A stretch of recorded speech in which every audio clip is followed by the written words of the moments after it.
On the 26th of September 2022, three of four pipes of the Nord Stream 1 and Nord Stream 2 were ruptured by underwater explosions. The pipelines, which transported natural gas from Russia to Germany through the Baltic Sea, have not been operational since then.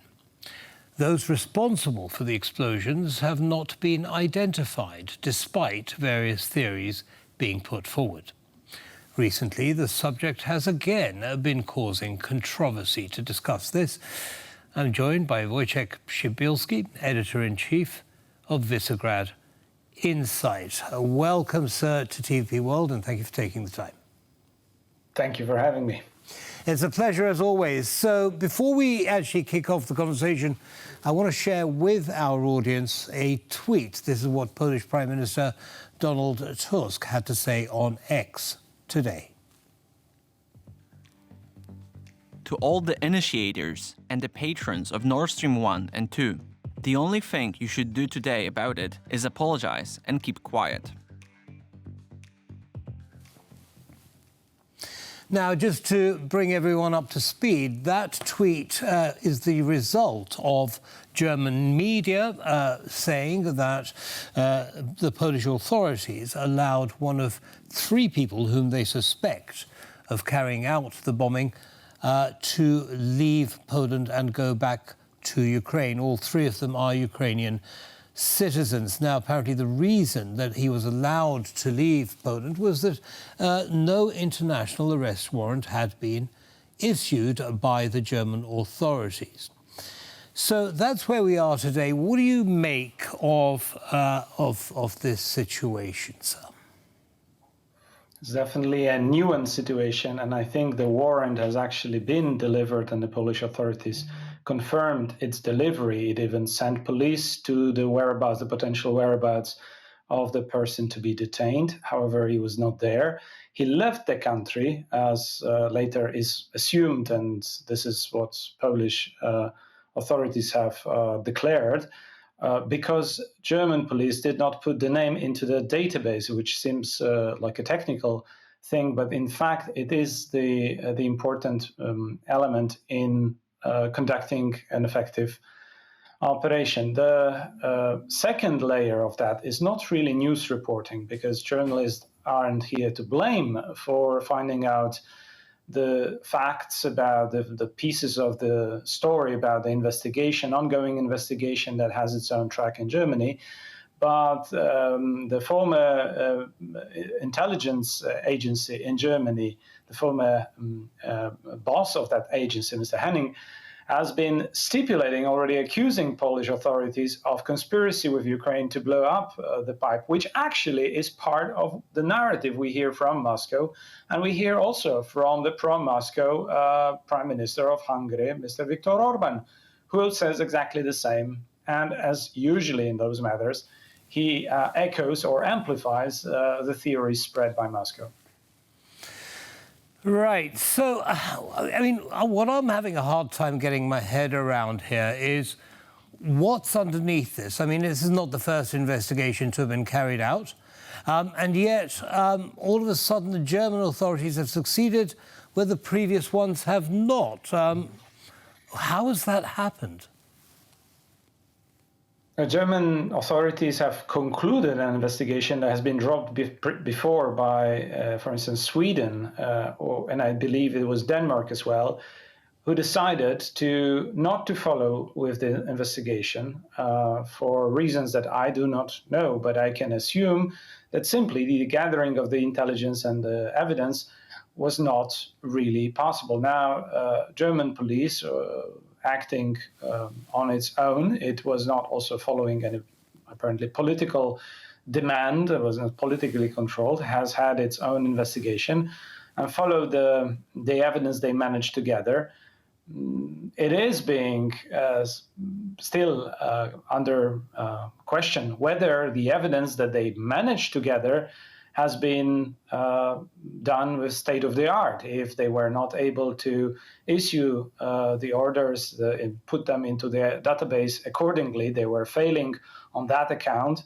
there is a question that another German newspaper, Die Welt, has put forward, whether it is valid or not to suspect that also people involved in the operation that are being now under warrant by German authorities were indeed Ukrainians or possibly acting on the false flag of Russia.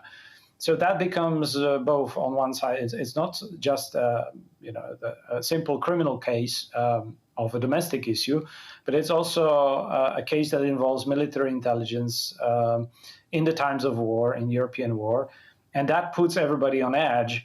I think rightly so, and it needs and requires, especially from news reporting, cool-headed and very, very thorough verification of resource. Now, what the initial reporting that we've read from Wall Street Journal, but also Süddeutsche Zeitung, that were the first to bring up the case 3 days ago, seems to have not been following with a lot of quotes, let's say, from Polish authorities. So there is much of a story from the German side, but the quotes on what Poland's authorities would say were brought to the light only days after by different other outlets that investigated this piece. So that's somehow weird, and I believe that's also a matter of controversy in this political and public debate.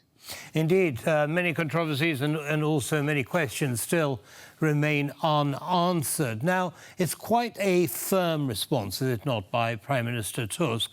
What impact do you think this is going to have on Polish-German relations?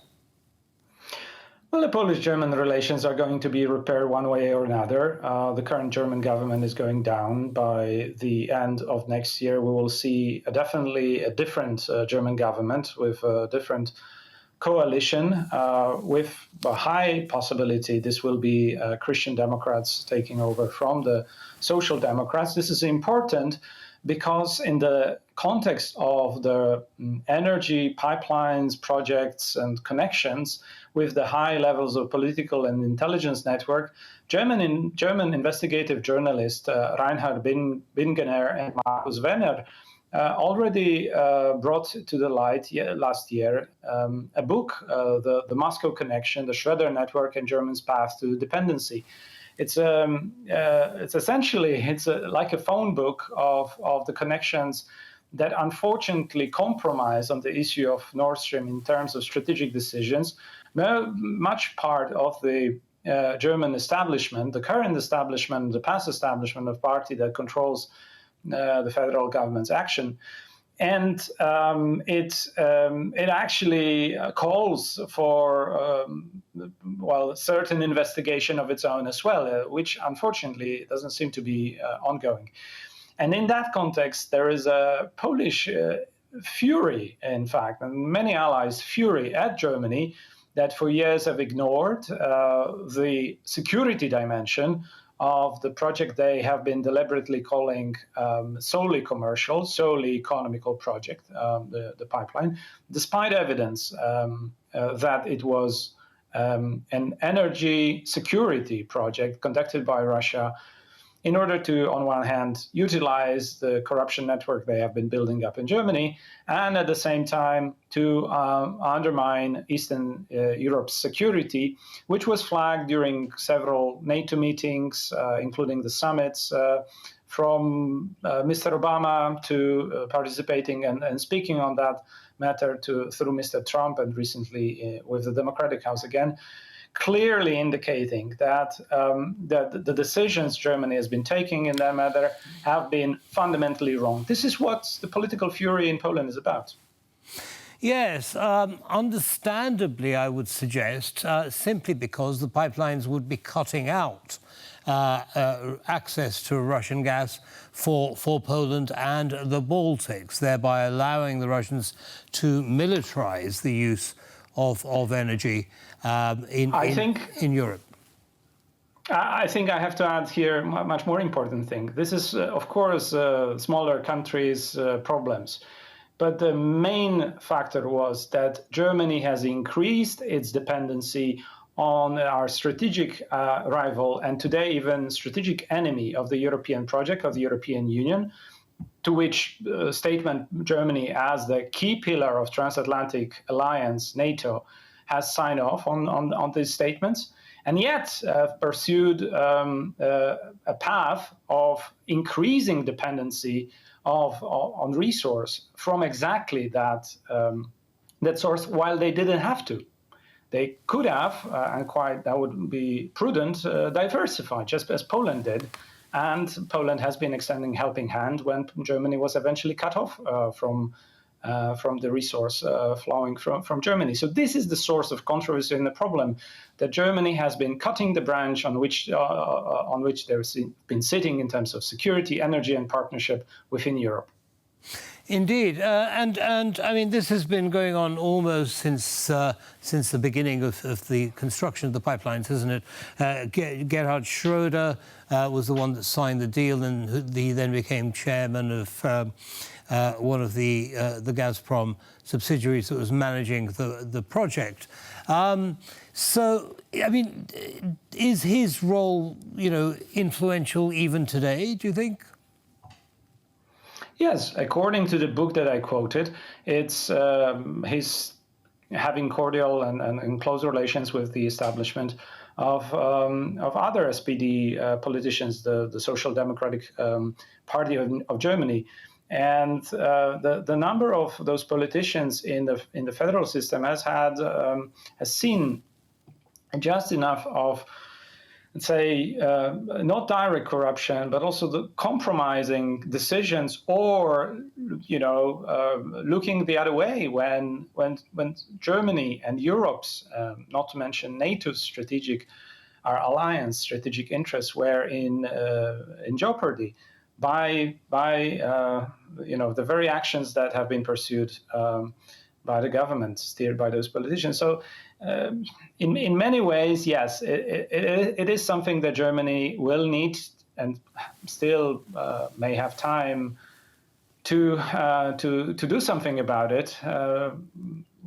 However, it has to be also mentioned that the public opinion in Germany so far rather shrugs their shoulder at those facts and sees the Eastern connection and the Moscow connection as something secondary and not as vital to their security interests overall.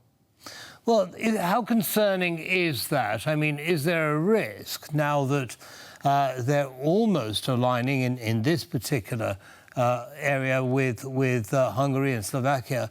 Is there a risk that there is going to be a rift both in the EU and NATO, with Germany and Hungary and Slovakia on one side? I don't believe there is a rift within NATO.